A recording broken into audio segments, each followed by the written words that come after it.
Hello, folks. Happy Friday, and thanks for joining me for today's live stream Ask Me Anything session, where I'm going to be sharing some of the top headlines and trends from our new Digital 2022 October Global Snapshot report, and giving you the chance to ask your questions and dig deeper into the numbers. I'm going to start with a quick overview of the key takeaways from that latest report, and then I'll move on to answering your questions. You can start adding those questions in the comments right now, though, so there's no need to wait until I have finished my quick presentation.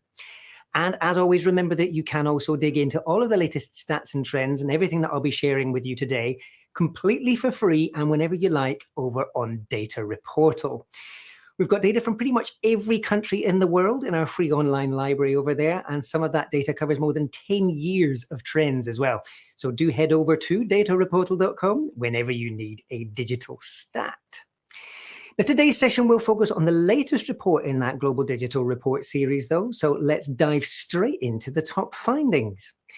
And to kick things off, the latest data from the United Nations shows that the world's population will reach 8 billion people on the 15th of November, and that's just a couple of weeks away from now.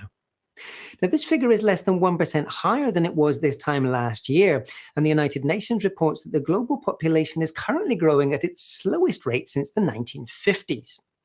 Despite that slowdown, however, a total of 14 countries are already home to more than 100 million people, while just 2 countries, China and India, account for more than a third of the global population.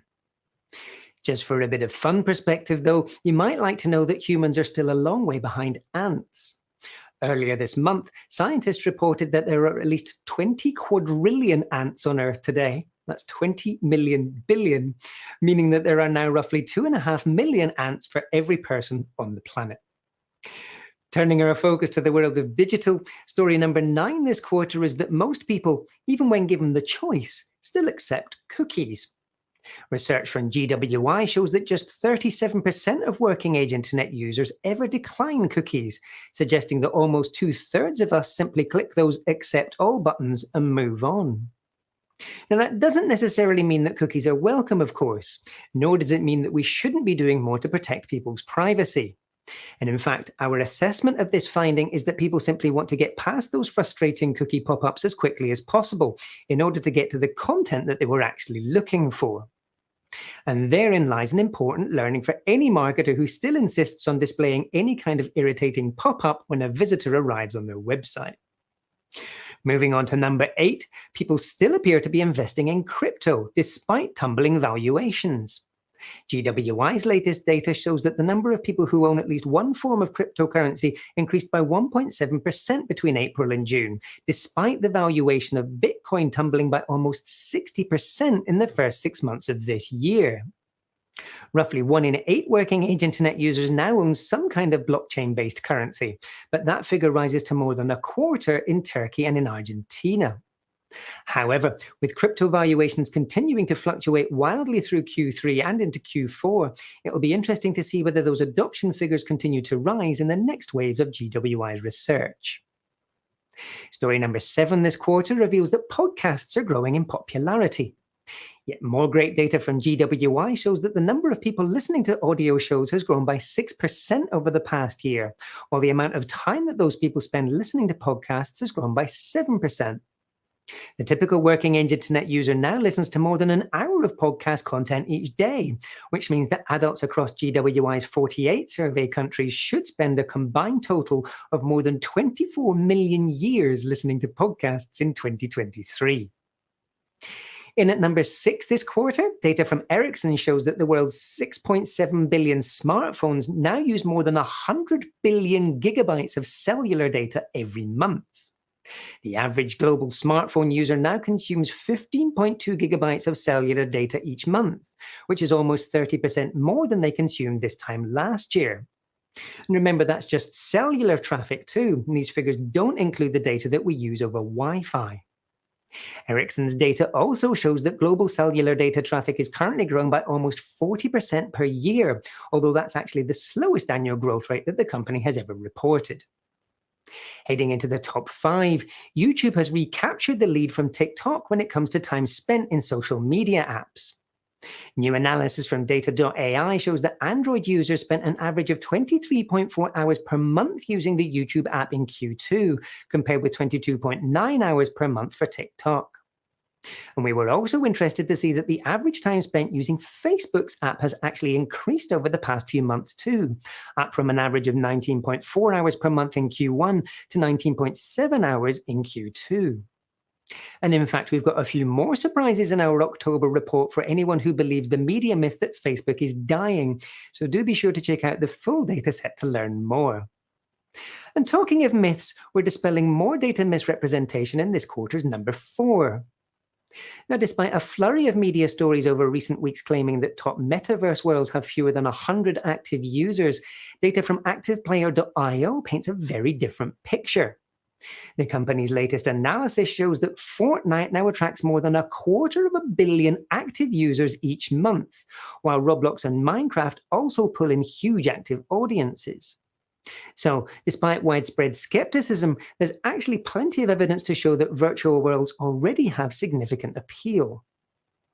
This quarter's number 3 reveals that the potential reach figures published in Meta's ad planning tools have fallen over recent months. Facebook has seen the biggest drops, and its current global reach figure is now more than 4% lower than it was in July 2022. And in fact, Facebook's latest global ad reach figure of 2.08 billion is actually lower than the global ad reach figure that the same tools reported back in October 2018. Meta has reported lower ad reach figures across Instagram and Messenger too, though, so marketers will want to dig deeper into all of the latest numbers to identify the potential impact of these changes. For clarity, though, these declines in reported ad reach may not equate to similar drops in active user numbers, so do be sure to read our complete October 2022 analysis over on the Data Reportal website before you make any changes to your plans. And we've got something of a surprise at number 2 this quarter, with data from various sources showing that people are increasingly consuming social media content in web browsers. Despite most platforms focusing on their mobile apps, data from SEMrush and from SimilarWeb shows that billions of people now access these platforms via their respective websites. And in fact, almost 5 billion unique devices visited youtube.com in August 2022, while 1.6 billion visited twitter.com.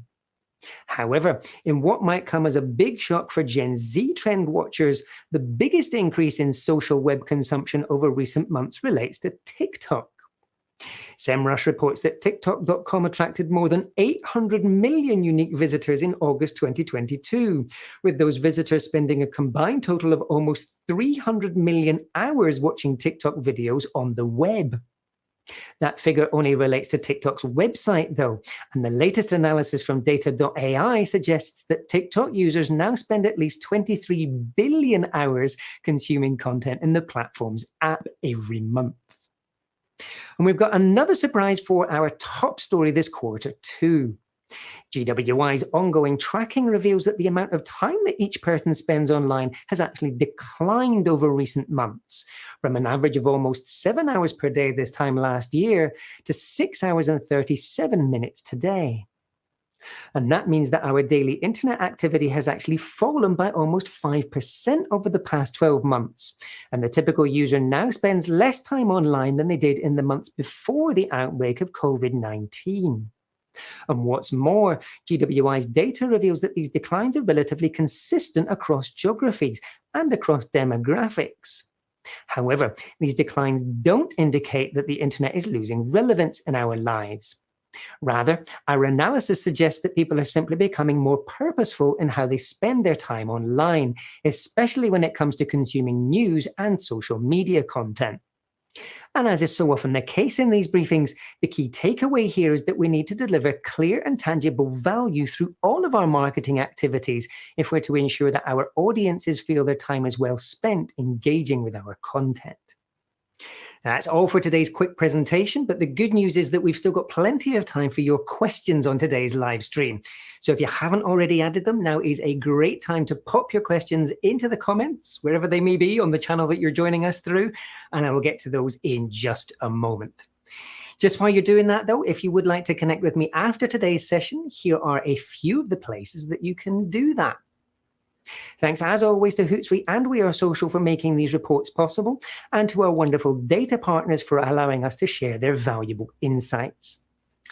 But with that, let's open it up for your questions and begin our AMA Q&A. Right, folks, answering your questions as soon as you're ready to share them with me. So do, as I said, pop them into the comments, wherever they may be. Happy to answer questions about stuff that I've not covered in the presentation that I've just delivered. You can ask about the interesting developments on Twitter today, if that's something that you want to cover.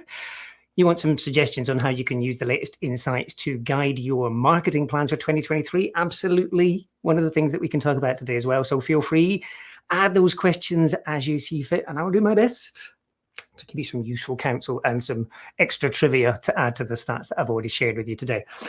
Just talking of Twitter, while I'm waiting for you to pop those questions in, one of the things that I found most interesting in that data that I just shared with you was the fact that there are so many more people that are using Twitter via the web browser than are using it either in the app or as a logged in user. So the stats that we're seeing from Twitter themselves, you've got a couple of different sets of stats here, depending on which one is your preferred metric. You've got the monthly active user figure, which is the one that we report as the ad reach. So when you're looking at our reports, you'll see a monthly figure in there, 500 plus million at the moment for the Twitter figure when it comes to the number of Twitter users that you can reach with ads on Twitter. That's quite significantly higher than the numbers that you'll see as the monetizable daily users that they report in their earnings announcements. But remember, those are daily figures, and then the figures that we're reporting as ad reach are monthly figures, which is why there's so much difference in there. Once you start looking at the number of people that visit Twitter on sort of the browsers, though, that jumps massively. So the latest figures from SEMrush, partner that helps us make sense of pretty much everything that's going on across the web, we're looking at 1.6 billion unique devices in there for Twitter access, which is obviously quite a lot higher than either of those active user figures. Now, a couple of things to note here. When it comes to unique devices, you could use multiple different devices, obviously, to access the website. So if you're accessing from a desktop or a laptop, you're accessing from a mobile, you're accessing from a tablet, that is going to sort of inflate those numbers a little bit. So these are not independent, unique users as such. They are unique devices. But nonetheless, we are seeing, obviously, even with that caveat, quite significantly higher figures in there. So the fact that people are visiting the twitter.com website via all these different devices suggests that it's quite an important part of our web activity. A big part of that is because Twitter is so important when it comes to news, and obviously to read news stories and to read tweets from influential figures, whether it's politicians, whether it's celebrities, whoever it may be, you don't actually need to create an account or log in, because you can just consume that content via the web browser. That explains those big differences. Now, given those differences, obviously we've got some quite interesting scenarios that Elon Musk and team are going to have to explore now that they are owners of this new platform. He did address his tweet that went out today to the advertisers on Twitter. So fingers crossed, we're not going to see any dramatic changes to Twitter use for advertising in the near term. But nonetheless, I think one of the things that if I was part of that team, I'd be looking at is how do we capture so many of those non-logged in users as part of our audience? How do we deliver value to them, both as users and also from an advertising perspective? How do we allow advertisers to reach those non-logged in users, considering that it's such a big audience as well? Hey, Corinne, thanks for your question. Thanks for joining us today as well. So Corinne here is asking, desktop versus all the others, how would we maximize our presence there? I'm assuming this is relative to Twitter, Corinne. I think it doesn't matter too much whether it's desktop versus laptop versus mobile versus tablet at this point. I think you will find that a lot of people are still visiting Twitter in a web browser on their phone because of links that they have received through messenger platforms. They may have received, or they may have seen or clicked on a link within a news story that takes them to tweets as well. So this is not about a device separation as much as whether people are accessing Twitter content via the app or via a web browser. Now, the experience, to be honest, the experience between the two is not dramatically different. Twitter is a relatively straightforward platform in terms of its functionality. So if you're accessing it through a web browser, it's not a dramatically different experience compared to the one that you would receive in the app if you're just there to consume content. Now, as a marketer, I find it difficult to understand a little bit how Twitter at the moment engages those non-logged in users and whether it's showing them any kind of advertising at all. Our tests suggest that that's true, that they are being shown some form of advertising, but it's certainly not targeted. If you're not logged in, if you haven't created an account, then Twitter doesn't know who you are. So it's going on very weak signals to try and define who you might be as an audience member. But nonetheless, I think, like I said, that's a massive untapped opportunity. So if you're a marketer that's looking at that, it might be worth having a chat with Twitter, your local reps and your ad folks in your local market to see whether there is a way to tap into that broader non-logged in audience, especially if you're looking to deliver relatively generic messaging, news kind of content, all that kind of stuff. So based on those numbers, I would suggest that Twitter is probably undervalued from a marketing perspective based on the advertising reach figures that it's reporting. Now, it's not alone there. I think that's also the case that we see in YouTube. When you look at the numbers that YouTube reports in its ad planning tools, we're looking at around about 2.5 billion targetable users per month in there. But when you look at SEMrush's data for the number of people visiting youtube.com in a web browser, that jumps to 5 billion unique devices. So again, a massive difference between those logged in targetable users versus the broader total reach that these platforms have once you get into things like browsers. So from that perspective, I think the numbers that we're reporting in our social media section specifically, they are a fantastic way for you as a marketer to understand the addressable audience. So those people that you can actually target. But do remember to go into other sections of the report as well. I think the reach of those websites in particular is definitely one for you to have a look at. That comes in the internet section a little bit earlier in our reports. Also go a little bit further down in the report. So once you get to the mobile section, some fascinating insights from the guys at Data AI in there on active use of different apps. Obviously, we're going back to apps in that particular world, but that data is what I'm going to call third party. So a lot of the data that we'll include in the social media section comes from the platforms themselves. So those ad reach figures are coming from the ad planning tools that the platforms themselves make available to us. Once you get into the mobile section and you look at those app usage figures, one of the interesting things is that's third party. It's based on Data AI's analysis of the way people use their smartphones, how often they're opening an app, how frequently they're engaging with the content, how long they spend using it, which is one of the greatest insights that their data is able to provide. So do always look for multidimensional aspects to this data. Don't take a single data point as verbatim and as sort of your Bible source for insights. Go through the reports, look for different angles on the same data. And when those numbers report something different, that isn't a mistake. That's where your magical insight starts to come in. So I did a session with the guys at GWI yesterday talking about data in 3D. And I would suggest that this might be exactly one of those moments that you want to look at those multi-dimensions of data. Diana, thank you for joining us, and thank you for commenting in here as well. Is there a way to know how many people see TikTok summaries on YouTube? Brilliant question. So first of all, a bit of context here. In our latest analysis of YouTube's most searched queries, so people going to YouTube, whether it's through the app or on their web browser, one of the top 20 queries on YouTube is TikTok. I find that fascinating. Obviously, people are going to one platform and they're looking for content for another. Part of this is driven by India, where TikTok is banned, but people want to watch that content. So that may be one of the things that's influencing that trend. Obviously, India, a massive market just in terms of the sheer number of people that are online in the country. But unfortunately, there is no real way of being able to track how many people are consuming content once it's been ported from one channel to another, unless it is something that you've uploaded yourself. Which is one of the things that slightly frustrates me about the current sort of trends within the social media world in particular. You will find a lot of people either screen recording videos or downloading and re-uploading to their own accounts the same content. And a lot of that happens without credit to the original creator, which is a little bit frustrating if you consider how much effort goes into creating a lot of this content. But nonetheless, if it's fully branded, in many cases, that's not actually a disaster from the marketer's perspective. It just means exactly like you're asking, Diana, we can't track what the total reach and the total impact of that content is. This is something to consider when you're preparing content for putting up on channels like TikTok, like YouTube, where you know that there is a potential, if that content is incredibly engaging or entertaining, that people may steal it and reuse it. Maybe factor that into your planning. Can you actually create things that are worth stealing and re-uploading, and almost these dandelion seeds of content that people will then distribute on your behalf? So the easy answer to your question, Diana, no, there is no easy way to see that cross-platform measurement and metric, but nonetheless, it's not always a bad thing. Just because you can't measure it doesn't mean it's not having an impact. I know the powers that be will hate that as a piece of recommendation or advice, but nonetheless, I think, for you as a marketer, if people are seeing it, even if you can't track that, that's still going to have its own benefits.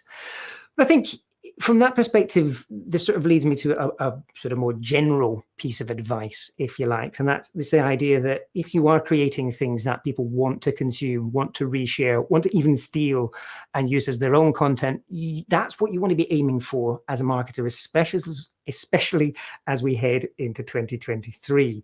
So one of the things I alluded to at the end of the presentation earlier in today's session was that you're looking for those value add bits of content. And I think as marketers, we sort of got used to this idea that we need to deliver quite sort of hardcore marketing messages in our advertising. You've got 30 seconds to pack in a whole load of product information, tell people where they can buy it, leave them with a call to action. In many cases, that's not a bad approach, but especially within the world of social media, probably what you're looking for is a little bit more of the entertaining or passively informative kind of content. It's less in your face. We're not looking at online shopping in many cases here. What you are looking for is to build that rapport with your audience and to deliver something that they find valuable on their terms.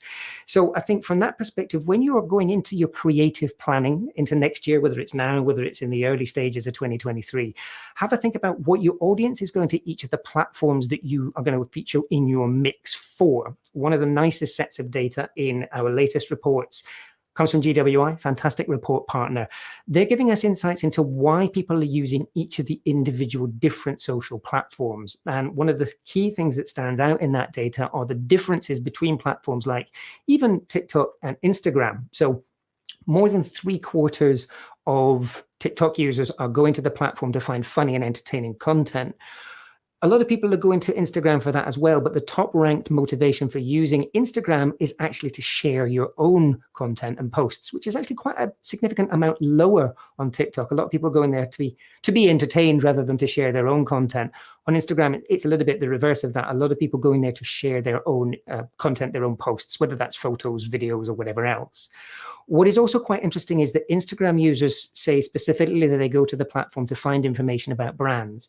They're going to other platforms to do that too, but Instagram ranks really highly for people that are going there to get inspiration for things that they're interested in doing and buying. They're going there to actively learn about specific brands as well, especially when it comes to sort of quite visual categories like fashion. So factor those kinds of motivations into your planning. I think you'll get advice from a lot of different marketing experts out there that you shouldn't be posting exactly the same content on each of the social platforms. It can be a struggle to understand how you should take a different approach across those different channels. So this is the perfect opportunity to maybe take a step back, look at this data from GWI in terms of the motivations across those platforms, and start thinking about how you might use each of those channels slightly differently. So just to reiterate that point, the entertainment factor on TikTok is a definite one to consider. As the TikTok folks themselves say, don't create ads, create TikToks. The audience is going there to be entertained. Deliver entertainment there. That doesn't mean you can't be informative, and obviously sometimes doing something unexpected is a great way to gain attention. But if that's what they're going there for, always have that in the back of your mind, that that's what you're going to be competing with. Above and below you in that feed is going to be entertaining content, and if you're not matching the value that that entertainment is delivering, people are going to swipe straight past you. So that's going to be a bad result. Once it gets into Facebook, interestingly, and as I said in the presentation, Facebook is not dying. Please do not believe the media hype. There is no evidence to suggest that Facebook is dying as a marketing platform. If you're an investor, obviously take a look at the announcements yesterday, dig into those numbers in more detail to understand the financial implications there. But as a marketer, Facebook is here to stay for the foreseeable future, many more years to come of very enduring Facebook value. So don't believe the hype there.